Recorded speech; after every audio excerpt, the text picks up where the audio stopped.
JJ Redick nagpakatotoo. Lakers wala pa ring magawa sa Nuggets.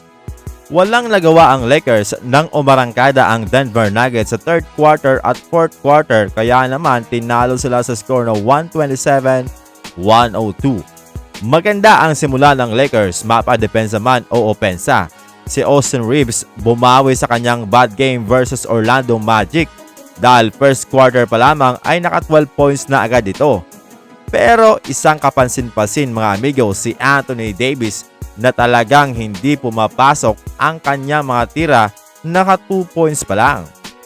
Sa 2nd quarter, agad naman nakapagtala ng quick 5 points si Dalton Knecht na halos ayaw ng pahawakin ng bola sa 1st quarter dahil sa tindi ng depensa.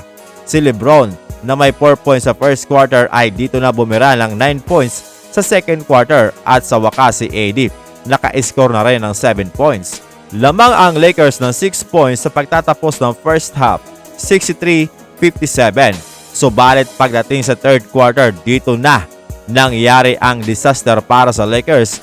Agad nagkaroon ng 8-0 run ang Denver Nuggets at bigla silang lumamang dito.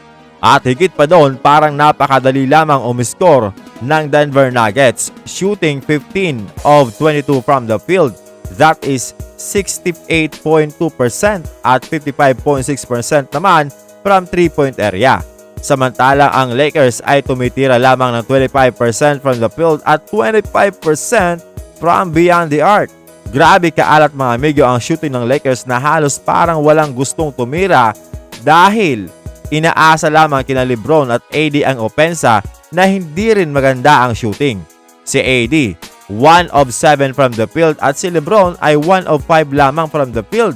Gumawa sila ng 15 points sa quarter na ito at 37 naman para sa Denver Nuggets. Nagpatuloy ang mainit na shooting ng Nuggets sa 4th quarter at hindi na lumingon pa.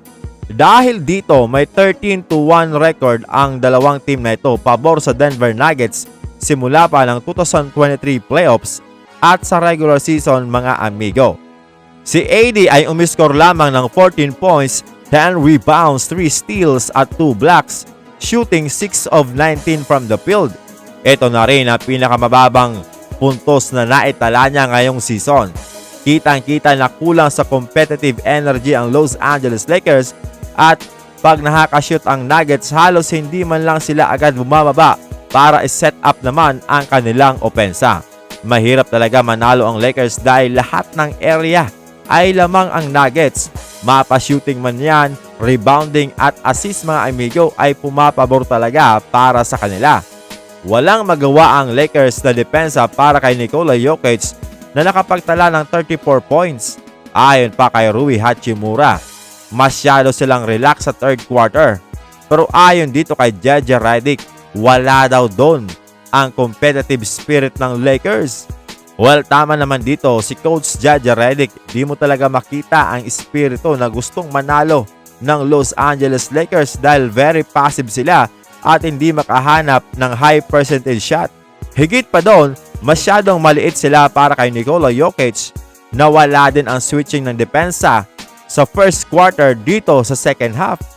Pwedeng may problema din sa rotation mga amigo kung saan madaling mahanap ang mismatch at hindi magkaintindihan sa tamang defensive scheme na gagamitin kay Jokic. Dito lalong na-expose ang Los Angeles Lakers sa kakulangan sa legit na sentro na pwedeng dumipensa kay Jokic. Nuggets na ata ang bangungot ng Los Angeles Lakers at hindi talaga sila makapalag sa team na ito.